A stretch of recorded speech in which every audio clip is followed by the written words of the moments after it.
जय हिंद। इस वीडियो में समझते हैं कि कोरोना वायरस किस तरह से हमारे शरीर में अटैक करता है और उससे हमारी मृत्यु कैसे हो जाती है, और वैक्सीन किस तरह से उस कोरोना वायरस को हरा देता है, या कोई व्यक्ति स्वतः कैसे ठीक हो जाता है वैक्सीन से, और वैक्सीन कौन सी सबसे ज्यादा कारगर होगी, हमें कौन सी वैक्सीन को लगाना चाहिए, इस सब के बारे में हम समझा देते हैं।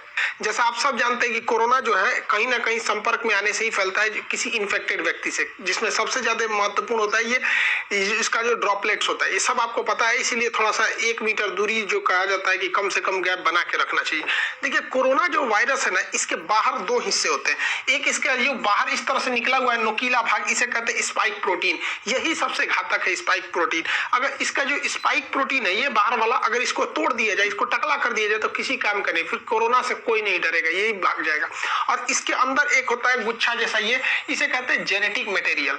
ये करता है, ये हमारी बॉडी में घुसने में मदद कर देता है, और ये जेनेटिक मटेरियल जो है ना, अपने जैसे नए संतान को उत्पन्न कर देता है। इसलिए अगर एक भी कोरोना वायरस आया तो इसके अंदर का ये जो जेनेटिक मटेरियल है, ये उसको 1 से कब 1 लाख बना देगा, कब 1 करोड़ बना देगा, कुछ नहीं पता। तो ये जनरेशन बढ़ाने के लिए होता है, ये स्पाइक प्रोटीन शरीर में एंट्री करने के लिए होता है। ये कोरोना वायरस जो होता है, इसका ये स्पाइक प्रोटीन जो होता है, ये केवल फेफड़े में ही टच कर सकता है, बाकी शरीर में कहीं से भी ये एंट्री शरीर के अंदर सेल में नहीं कर सकता है। फेफड़े के जो सेल होते हैं काफी सेंसिटिव होते हैं, और सेल में भी जो सेल मेम्ब्रेन होता है, वहां से ये एंट्री नहीं कर सकता है। सेल मेम्ब्रेन कुछ खास चीज को ही अपने अंदर जाने देते हैं, जैसे प्रोटीन, विटामिन, इन सब को जाने देते हैं। बाकी जो नया कुछ चीज आएगा ना, जो बॉडी में बाहर से लिया जाता है, तो उसको जाने के लिए ये रिसेप्टर लगे होते हैं। कोरोना वायरस का ये स्पाइक प्रोटीन इसी रिसेप्टर पे चिपक जाता है, और इसी के माध्यम से अंदर चला जाता है, और अंदर जाके अपना जेनेटिक इंफॉर्मेशन दे देता है। और ये फेफड़े में ही जाता है, क्योंकि फेफड़े के जो लंग्स के जो टिश्यूज होते हैं, जो उसके सेल होते हैं, वो काफी सेंसिटिव होते हैं।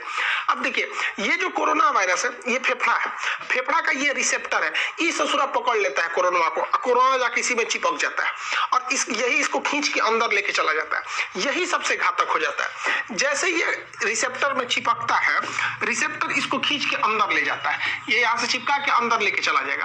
अंदर जाने के बाद इसका जेनेटिक मटेरियल जो है, आरएनए जो है, ये हमारे शरीर के अंदर जाके डीएनए से मैच करने लगता है। हम लोग के फेफड़ा के अंदर चला जाता है, और फेफड़ा के अंदर जाने के बाद जैसे ये इसके रिसेप्टर पे टच हुआ, इसका स्पाइक प्रोटीन, और ये इसको लेके अंदर गया, और अंदर जाने के बाद ये क्या करता है, हमारा न्यूक्लियस जो है, हमारे शरीर का जो न्यूक्लियस है, ये बहुत सीधा साधा है। इसको पता है कि स्पाइक प्रोटीन से जो भी ये रिसेप्टर से अंदर आ रहा है, वो ठीक ठाक आदमी है। तो इस ससुरा जो कोरोना है, इस सीधे जाके पूछता है न्यूक्लियस से कि फोटोकॉपी मशीन कहाँ है, कहाँ है वो फोटोकॉपी मशीन जिससे नए नए चीजों के बनते हैं। तो हमारे शरीर में फोटोकॉपी मशीन का काम करता है राइबोसोम। ये राइबोसोम धड़ाधड़ फोटोकॉपी करता है, किस चीज का, तो प्रोटीन का। तो हमारे शरीर में धड़ाधड़ प्रोटीन निर्माण करने का काम करता है यही राइबोसोम। अब देखिए, फोटोकॉपी मशीन की एक खराबी है, इस पे कौन सा पेपर रखे हैं, ये उसी का कॉपी करेगा, इसको नहीं पता कि कॉपी क्या हो रहा है। अब ये जो कोरोना वायरस है, इस रिसेप्टर के माध्यम से न्यूक्लियस में आ गया है, न्यूक्लियस इसको बता दिया कि राइबोसोम के पास चले जाओ, वही फोटोकॉपी करता है। अब ये छोटा जो कोरोना वायरस है, ये क्या करेगा, इस फोटोकॉपी के पास जाएगा, और यहाँ जो प्रोटीन वाला पेपर रखा है उसको हटा के अपना जेनेटिक मटेरियल रख देगा जो इसके अंदर है, मतलब अपने खानदान का फोटोकॉपी कराने लगेगा। अब एक कोरोना वायरस अंदर गया था, लेकिन राइबोसोम की मदद से वो अपने हजारों कॉपी अंदर बनाने लगा, और फेफड़ा के अंदर धड़ाधड़ धड़ाधड़ धड़ाधड़ कोरोना वायरस बनने लगे सब। अब हमारा ही बॉडी उसको कोरोना वायरस बना रहा है। सोचिए, हमारा खुद का फेफड़ा, हमारा खुद का राइबोसोम जो कल तक प्रोटीन का फोटोकॉपी करता था, उसके स्कैनर से प्रोटीन हटा के आ रहे हैं, ये कोरोना वाला ने अपना आरएनए रख दिया, उसी का फोटोकॉपी कर रहा है। तो इसको रेप्लिकेशन कहा जाता है। बहुत तेजी से बढ़ते हैं सब यहाँ पर। अब पूरे फेफड़े में ना ये कोरोना वायरस घूमने लगते हैं। तो हमारे शरीर का जो इम्यून सिस्टम है, कहते हैं ये कौन चीज है, ये कौन चीज आ गया यहाँ पर। पूरा इम्यून सिस्टम कंफ्यूजन में हो जाता है, उसको पता नहीं चलता है कि है कौन, लेकिन ये समझ जाता है कि ठीक आदमी नहीं है, इसको मारना चाहिए। तो हमारे शरीर का जो इम्यून सिस्टम है, ये इसको लगता है मारने, धाड़ धाड़ धाड़ धाड़ धाड़ मार काट करता है। तो हमारे शरीर को पता ही नहीं चल रहा, हम लोग ऐसे घूम रहे हैं आराम से, हम लोग के फेफड़ा में मार धाड़ चल रहा है, हमारा एंटीबॉडी जो है ये हमारा इम्यून सिस्टम धाड़ धाड़ मार रहा है इसको, तो हम लोग को बुखार आना चालू हो जाता है, क्योंकि हमारे शरीर का ये डिफेंस मैकेनिज्म है कि जब भी अंदर मार धाड़ चलती है तो बुखार हो जाता है, ताकि वो टेम्परेचर से कोई कोई नए छोटे मोटे वायरस वगैरह ऐसे मर जाए। लेकिन ससुरा मरता नहीं है यहाँ पे, मारे जा रहा है, मर ही नहीं रहा है यहाँ पे। तो न्यूक्लियस कहता है कि रे आप बकलोलवा, वो मारने से नहीं मरेगा, यहाँ फोटोकॉपी होके उधाधड़ निकल रहा है, इसकी कमी ही नहीं कर सकते तुम मार के। तो ये कहता है कि भैया तो हम कौन सी करें? तो न्यूक्लियस इसको बताता है हमारे इम्यून सिस्टम को कि एक काम करो, तुम एंटीबॉडी बनाओ, क्योंकि इसको घुसने से रोको, क्योंकि अगर ये घुस जाएगा ना, एगो तो घुस के अपना फोटोकॉपी बना ही रहा है, इसको घुसने से रोको। तो ये कहता है कि क्या करे, रिसेप्टरवा नोच देगा। तो ये कहता है अरे भैया ओकरा मत नोच, एके नोच देगा ना तो कब दवाई खाएगा तो दवाइयों अंदर नहीं जाएगा। एक काम करना, इसी को बर्बाद कर दो, इसका जो खोपड़िया है, इसको खोपड़िया को कैसे भी बर्बाद करो। तो खोपड़िया का जो चिपकने वाला उसका थुथुरा कूच दिया जाता है, तो थुथुरवा कूचने के लिए एक एंटीबॉडी होता है। तो हमारे शरीर का डिफेंस मैकेनिज्म एक एंटीबॉडी बनाता है, ये एंटीबॉडी जाके इसके मुंह से सट जाता है, मुंह से चिपक जाएगा। देखिए यहाँ जाके चिपक गया, ये ऐसे चिपक गया, ऐसे चिपक गया, तो ये चिपक जाते हैं सब। तो वो जैसे चिपक जाएगा तो वो इससे नहीं सट पाएगा। अब इसके स्पाइक प्रोटीन जो हमारे फेफड़े के रिसेप्टर से सट रहा था, अगर एंटीबॉडी शरीर में बनने लगेगा तो जाके चिपक जाएगा इसकी स्पाइक प्रोटीन से, और वो चिपक नहीं पाएगा। बस इसी तरह कोरोना सही हो जाता है। जिसके शरीर में एंटीबॉडी बनने लगा, वो एंटीबॉडी जाके किससे चिपकेगा? कोरोना वायरस के यहाँ पर जो स्पाइक प्रोटीन है उससे, और इस सिस्टम को लॉक कर देगा। अब ये लॉक कर देगा तो ये वाला इसमें जा नहीं पाएगा। लेकिन इस ससुरा कोरोना के बाहर बहुत ज्यादा स्पाइक प्रोटीन है, तो बहुत ज्यादा मात्रा में एंटीबॉडी होना चाहिए, तभी ना ये सबको लॉक करेगा। अभी देखिए ना, 1 2 3 4 5 पांचों को लॉक कर पाया, इस ससुरा कहीं ना कहीं से सट के घुस जाएगा। इसलिए हमारे शरीर में एंटीबॉडी ज्यादा बनना चाहिए। देखिए यहाँ पे खूब ज्यादा मात्रा में एंटीबॉडी बना है, ये सब देखिए एंटीबॉडी। तो जिसके शरीर में ज्यादा एंटीबॉडी बना, वो कोरोना जैसे आया, एंटीबॉडी बन गया, धड़ाधड़ कोरोना का मुंह बंद कर दिया, अरे चुप ससुराल, तो तू सट के अंदर घुस जाएगा। और जिसमें ये एंटीबॉडी नहीं बन पाया वही लोग मर जाते हैं। तो कहा जाता है जिसका इम्यून अच्छा होगा, अच्छा होने का मतलब वो एंटीबॉडी ज्यादा बना देगा, कोरोना का मुंह चिपका देगा, थाप दिया, चल चुपचाप रहो यहाँ पे, अब वो बच जाएगा यहाँ पे। अब आपको एक बात समझ में आ रही होगी हल्का हल्का कि वैक्सीन क्या करेगा।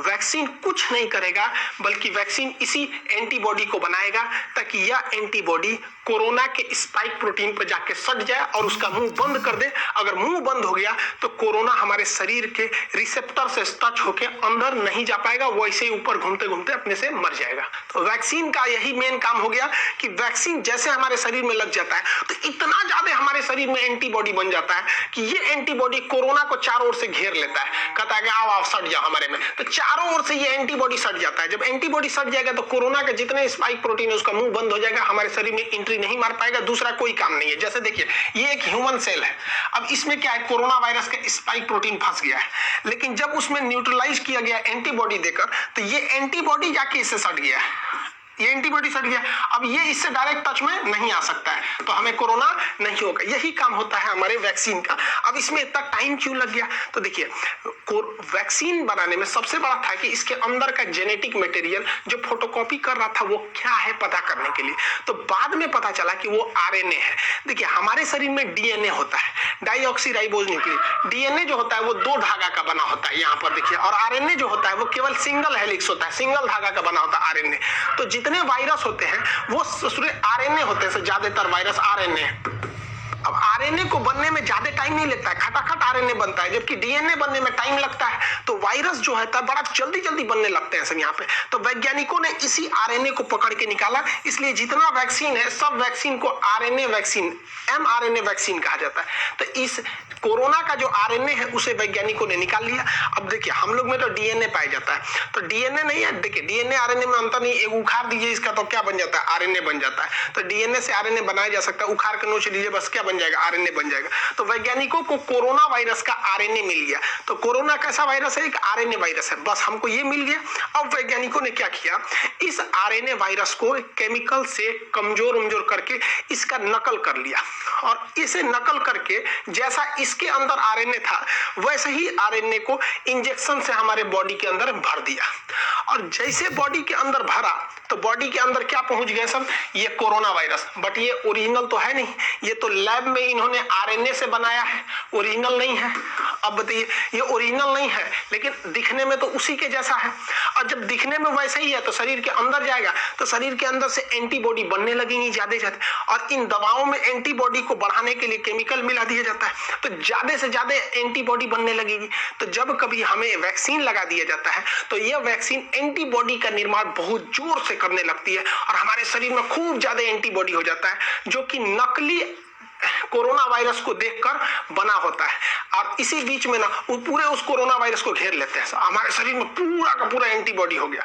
और जब कभी भी ओरिजिनल कोरोना आता है तो हमारे एंटीबॉडी घेर लेते हैं कोरोना का, चाचा आ गए, चाचा आ गए, चाचा को घेर लो, चाचा को घेर लो, पूरा घेर लेते हैं चाचा को, चाचा का थूथूर चिपका देता है, लो चुपचाप सट गया यहाँ पे, तो सटा लेते हैं सब। अब कोरोना तो कुछ कर नहीं पाएगा क्योंकि वो डायरेक्ट सेल मेम्ब्रेन में नहीं घुस सकता है, क्योंकि सेल मेम्ब्रेन सेमी परमेबल होता है। बायोलॉजी के बैच में पढ़ा दिए थे, सेमी परमेबल का मतलब होता है अर्धपारगम, मतलब किसी खास चीज को जाने देगा और कुछ खास चीज को ही आने देगा, उस खास चीज में कोरोना शामिल नहीं है। इसलिए कोरोना जब भी जाएगा तो रिसेप्टर से जाएगा, और ये एंटीबॉडी जाके कोरोना के स्पाइक प्रोटीन का मुंह चिपका दिया, रिसेप्टर से सटेगा नहीं। यही एक सिंपल फंडा होता है वैक्सीन का, ये वैक्सीन यही काम करते हैं सब। अब दुनिया के कई तरह के वैक्सीन है, जिसमें फाइजर जो है वैक्सीन, इस ससुरा अमेरिका का है, इसको -70 डिग्री पे रखना है, ये भारत में पॉसिबल ही नहीं है, हालांकि इसके साइड इफेक्ट ज्यादा देखे गए। रूस का स्पुतनिक वैक्सीन है, और यूएनओ ने बनाया है गरीब देशों के लिए, अफ्रीका के लिए, जिसमें भारत की भी योगदान है, नोवावैक्स ये वैक्सीन है। ऑक्सफोर्ड यूनिवर्सिटी और एस्ट्राजेनिका ने मिलकर जो वैक्सीन बनाया है उसे भारत में नाम दिया गया कोविशील्ड। ये वैक्सीन भारत में बनी नहीं है, इसका प्रोडक्शन होगा serum institute of India Pune में, जिसके सीईओ है आधार पूनावाला।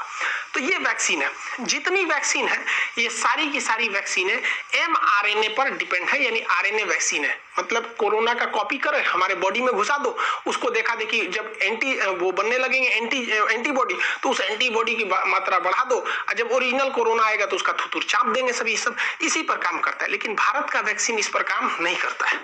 भारत का वैक्सीन जो है भारत बायोटेक बनाए से, भारत बायोटेक, इसका नाम है कोवैक्सीन, ये अलग ही कंसेप्ट है। कोवैक्सीन में क्या किया गया है कि कोरोना वायरस को ही कमजोर करके उसको थूर पूंछ के हमारे शरीर में भर दिया गया है। अब बताओ, उसे थोड़ा थुरा पूछा गया है, इसका जेनेटिक मटेरियल को खूब अच्छा से कूच काच दीजिए, और कूच काच के हमारे शरीर में भर दीजिए, और शरीर में जैसे भरेंगे तो जाएगा अंदर, न्यूक्लियस से कहेगा हमारा फोटोकॉपी बनाओ, ये बेचारा अपने कूचा गया है, एक फोटोकॉपी निकलेगा तो कूचाइले निकलेगा, तो हमारे शरीर के एंटीबॉडी आके छाप लेगा सब, इसको कहेगा मारो मारो मारो मारो मारो। अब भाई हमारे एंटीबॉडी इस कमजोर कोरोना को खूब अच्छा से मार देगा। यही वजह है कि शुरुआत में जब वैक्सीन लिया जा रहा है ना, तो कुछ कुछ लोगों को हल्का फीवर आ जा रहा है, क्योंकि वो तो ओरिजिनल लड़ाई चालू है, लेकिन वैक्सीन के थ्रू बहुत ही कमजोर वायरस डाल दिया है भारत, हूबहू ओरिजिनल वायरस, लेकिन वो इतना कमजोर है कि वो उसका बच्चा भी कमजोर पैदा हो रहा है। तो हमारे शरीर का एंटीबॉडी उससे खेल खेल के सीख ले रहा है, और इसी बीच जब ओरिजिनल वायरस आ रहा है तो उसको भी मार के कूच दे रहे हैं। जा ससुरा, भारत वाला शुरू से जुगाड़ पर डिपेंड है। अब हैंड सैनिटाइजर क्या करता है? देखिए भाई, सैनिटाइजर का काम क्या होता है, सैनिटाइजर जब हम मारते हैं ना, तो ये कोरोना वायरस का जो बाहरी खोल है ना, जिस खोल के ऊपर ये स्पाइक प्रोटीन है, तो ये जो होता है ये कोरोना सैनिटाइजर इस स्पाइक प्रोटीन को कुछ नहीं करता है, बल्कि जिसके ऊपर इसका खोल है ना, ये खोपड़िए फाड़ देता है, उसको टकला कर देता है, इस तरह से खोखला करके टकला कर देगा, इसका पूरा का पूरा ऊपर का खोपड़िए झाड़ के टकला हो जाएगा। इस ससुरा सैनिटाइजरवा जो है ना, ये तो वैक्सीनवा का बाप है। वैक्सीनवा तो खाली उसका ठोड़वे बंद कर रहा था, ये मारा पूरा टकले कर देता है उसको, अब उसका पूरा आरएनए बाहर निकल जाता है, तो कोरोना रोने लगता है, ओ माय गॉड मेरा आरएनए चल गया, अब क्या करेंगे आप?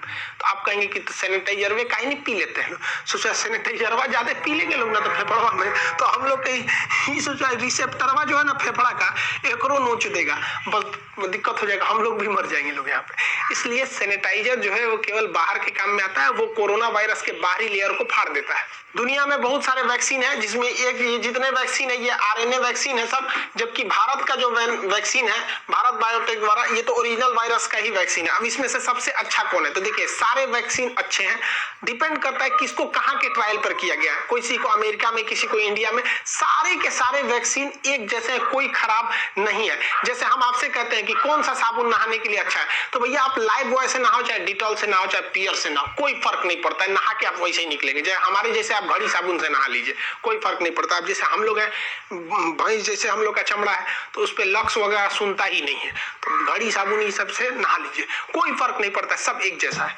कोई दिक्कत नहीं आएगा। वैक्सीन जो है वो 60 से 90% तक ही वो कारगर है।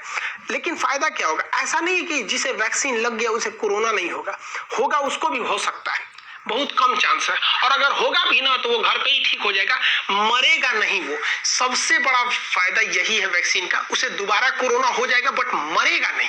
तो इससे अच्छा क्या चाहिए? बीमारी हो जाए, खांसी सर्दी हो के ठीक हो जाए, मरिए जा रहा है सोचो, इसमें ना दिक्कत हो जाता है, डेथ नहीं होगा। कोरोना वैक्सीन की 2 डोजेज लगाई जाएंगी, एक डोज से दूसरे डोज के बीच में 28 से 42 दिन का गैप रखा जाएगा। एक डोज मान के चलिए आप 1 तारीख को ले लिए, तो फिर 28 से 40 दिन के बीच में कभी भी एक डोज ले लीजिए, ताकि आपके बॉडी में 2 बार कोरोना वायरस को इंजेक्ट कराया जा सके वैक्सीन के माध्यम से, जिससे कि आपकी एंटीबॉडी रेडी हो सके, लड़ने के लिए तैयार रह सके।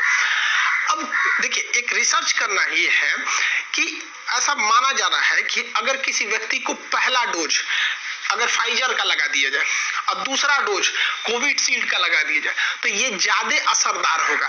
लेकिन अभी क्या हो रहा है कि पहला डोज जिस वैक्सीन का है, दूसरा डोज भी उसी का है, लेकिन ऐसा वैज्ञानिकों का कहना है कि अलग अलग डोज दिया जाए। अब चूंकि भारत में 2 ही वैक्सीन है, एक कोविशील्ड है, एक कोवैक्सीन है, तो भारत सरकार को भी इस पर रिसर्च करना चाहिए कि पहला डोज देना चाहिए कोविशील्ड का, दूसरा कोवैक्सीन का ही दे दीजिए, ताकि ज्यादा सुटेबल रहे, दोनों तरह से हम लोग उसमें वायरस से लड़ सके। यहाँ पर चेंज कर देना चाहिए। अब इसके साइड इफेक्ट को लेकर कुछ डर रहे हैं, देखिए इसका कोई साइड इफेक्ट नहीं है, 99% लोगों को कोई साइड इफेक्ट नहीं है। कुछ लोगों को हो रहा है हल्का बुखार, तो आपको बता ही दिए, क्योंकि जैसे वैक्सीन जाएगा मारधाड़ चालू होगा, हल्का बुखार होगा, पैरासीटामोल खा लीजिए, नॉर्मल 1 रुपया का कम्बिफ्लान या फिर कैल्पोल वगैरह कुछ भी खा लीजिए, नॉर्मल सही हो जाएंगे। यहाँ पर इससे ज्यादा कुछ नहीं होगा। थोड़ा बहुत आपको, कुछ लोग को सर दर्द की शिकायत मिली गई है, करोड़ों में 1-2 ठोको। अरे यार, तो जो सर दर्द और बुखार नहीं झेल सकता है ससुरा, तो नहीं तो जी कह रहा है ससुरा, ओकरा से डर रहा है। यहाँ पे कोरोना से नहीं डर रहा है, डर रहा है कि वैक्सीन लगाएंगे तो बुखार हो। अब कुछ लोग का इसी में अफवाह उड़ा दिया कि वैक्सीन लगाने से मर जाएगा। भाई देखो, किसी को कोरोना वायरस हो गया है, अब वो आज ही इन्फेक्टेड हुआ है, तो उसको लक्षण तो आज नहीं दिखेगा, और आज ही अगर जाके वो वैक्सीन लगा ले और 1 हफ्ता बाद, वैक्सीन तुरंत तो काम नहीं करेगा एक ही डोज पे, और 1 हफ्ता बाद वो कोरोना से मर जाएगा, तो लोग उसे ये नहीं कहेंगे कि कोरोना से मरा है, लोग अफवाह उड़ा देंगे, सोच रहे कि वो वैक्सीने से मरा है। ऐसा कोई नहीं है। 1-2 साक्ष्य है, तो अब बताओ ना, 8 करोड़ लोग को वैक्सीन लगा है, उसमें 50-60 लोग की डेथ हो गई, तो इससे ज्यादा खतरा तो हम लोग को सड़क पे चलने पे रहता है, वहां एक्सीडेंट की संभावना ज्यादा है। तो वैक्सीन से कोई खतरा नहीं। आप अपने उम्र के दायरे में आइए, वैक्सीन लगाइए। अप्रैल के महीने में जिनका उम्र 45 से ऊपर है उन्हें ही लग रहा है, लेकिन मोदी जी ने इजराइल को मॉडल को देखते हुए, हम एक पिछले वीडियो में बताए थे ब्रिटेन का मॉडल और इजराइल का मॉडल में, मतलब ब्रिटेन में भी वैक्सीनेशन से ही जीता था, तो इजराइल ने क्या किया, अपने पूरे पॉपुलेशन को, केवल बच्चों को छोड़ के सबको वैक्सीन लगा दिया, और वो भारत दुनिया का पहला देश हो गया जो कोरोना मुक्त हो गया है। तो इसी को देखते हुए 1 मई से जिनकी उम्र 18 साल से ज्यादा है वो सब कोरोना की वैक्सीन लगा सकते हैं। हाथ जोड़ते हैं भैया, सब लोग लगवा लो, क्योंकि ये जो नया वैक्सीन है, वायरस आया, ये नए युवाओं को ज्यादा इफेक्ट कर रहा है। अफवाहों पे मत जाइएगा। कुछ लोग का अफवाह ये है कि सरकार ना क्या कर रही है, गरीबों को मारने के लिए वैक्सीन दे रही है। अरे यार, तो कौन नशा करके रहता है, सब है नहीं। एक हमसे कह रहा है कि सरकार ये वैक्सीन लगाएंगे तो हमारा किडनी खराब हो जाएगा, कोई कह रहा है नपुंसक हो जाएंगे, कोनो कह रहा है 2 साल बाद मर जाएंगे। अरे यार, ऐसे लोग को पता नहीं कैसे सरकार झेलती है, ऐसे लोग को, सचरों को जेल में डाल